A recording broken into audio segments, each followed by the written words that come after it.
주식 등 자산 가격이 급락할 수도 있겠다. 네. 좀 약간 둘이 네. 재무부와 연준이 무슨 핑퐁하듯이 네. 왜 이러는 겁니까? 봄 내려온다. 봄이 내려온다. 네, 자넷 옐런 아, 미국 예. 재무부 장관의 네. 금리를 조금 올려야 한다라는 발언. 그리고 이제 목요일 새벽에 또 나왔습니다. 연준의 연방준비제도 이사회 반기 보고서 주식 등 자산 가격이 급락할 수도 있겠다. 네. 좀 약간 둘이 네. 재무부와 연준이 무슨 핑퐁하듯이 네. 왜 이러는 겁니까? 예, 아마 요즘 우리 투자자 여러분들이 많이 이렇게 혼란스러우실 만한 것이 어떤 이른바 재료라는 것이 나왔다. 네. 자, 그러면은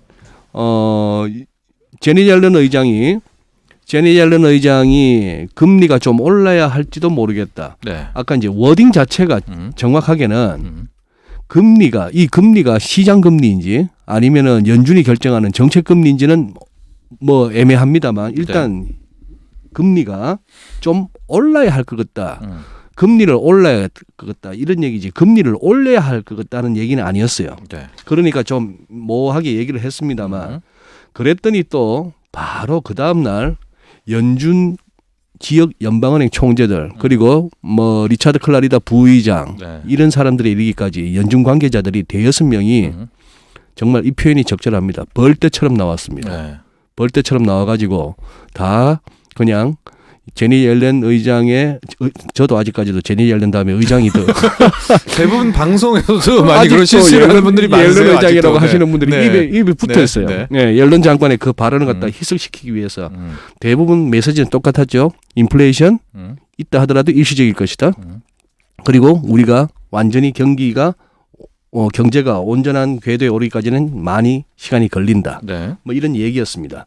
그런 얘기였는데 궁금한 거는 그거예요. 그렇다면은 제 1감은 주식이 좀 빠지고 네. 그리고 국채 수익률 같은 시장의 금리는 올라야 되는 거 아니겠습니까? 제니 옐런 장관의 그 발언이 나왔다면 네. 그 발언은 이제 우회적으로 인플레를 인정하는 발언이었습니다. 그렇습니다. 네. 경제 지표가 좋다라고 얘기했잖아요. 네, 네. 네. 그런 것이고 왜 그렇게 금리가 좀 올라야 할 것 같다라고 했는가의 설명은 네. 경제를 갖다가 오버히팅 즉 과열로부터 막기 위해서라고 얘기를 했어요. 맞습니다. 그 얘기는 금융시장 내 주식시장을 비롯해서 자산시장 내에서도 어느 정도 뭐 버블 조짐이 있다 하는 그런 식으로 우리가 받아들일 수 있겠는데 네, 그럼요.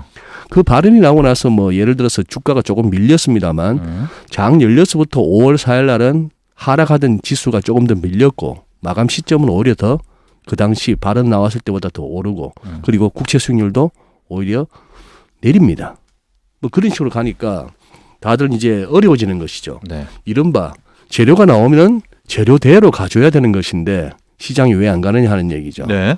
그래서 아마 어떻게 우리 정치진께서는 어떻게 뭐 받아들이실지 모르겠습니다만 네. 저는 조금 이런 생각도 합니다.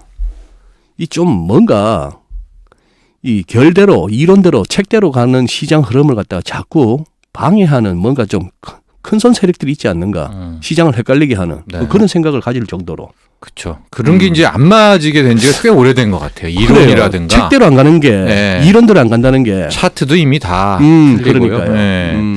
일단 점검을 좀 해보면요. 그 발언 직후에 네. 어쨌거나 나스닥은 조금의 조정을 받았던 건 사실이죠. 예. 그런데 네. 뭐 마감 무렵에는 회복을 해버리고 낙폭을 많이 줄였지만은 네. 그래도 그래요. 성장주에 영향을 미쳤다. 그러나 다우와 또 S&P에 있었던 우리가 일명 경기 민감주들, 네. 뭐 정유주뿐만이 아니라 이제 서비스 업종 이런 쪽은 이제 오히려 날아가면서 예. 다우는 역사상 최고가를 또 경신을 하는.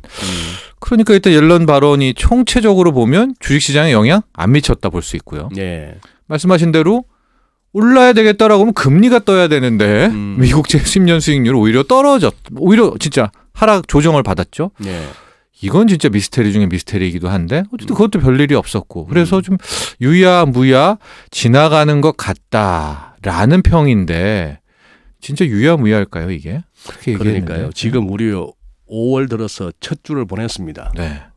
첫 주를 보내면서 다들 시작할 때 5월 3일부터 공매도 재개한다고 얼마나 또 우리가 아니라 외신도 제가 첫 주 답할 때 세린 메이가 네. 1000번은 더 나왔을 것 같아요. 그 첫 주에. 맞아요. 예. 5월에는 팔고 떠나라. 네, 뭐 이런 세린 얘기들이 메이, 예. 여느 해보다 많이 이렇게 강조됐었죠. 작년 5월이라고 해서 세린 메이가 이렇게까지 이슈가 된 적은 없었어요. 기억이 그렇죠. 없었어요. 예. 그때는 팬데믹 이후에 막 장이 막 날아가고 있을 때니까. 예. 근데 금년에는 오니까 다들 음. 국내외 할 것 없이 5월에는 팔고 떠나라. 네. 이런 시장 격언이 있다. 이걸 갖다 얼마나 강조하고 매체마다 들었습니까? 네. 근데 우리 코스피 오늘 우리는 금요일로 이미 주간 거래가 끝났습니다만 1.57% 올랐어요. 네. 네. 코스닥은 조금 한 0.5% 정도 밀리고 있습니다만 이런 상황 하에서 그러면 공매도도 그닥 문제가 되는 것 같지가 않던데 정철진의 목돈 연구소.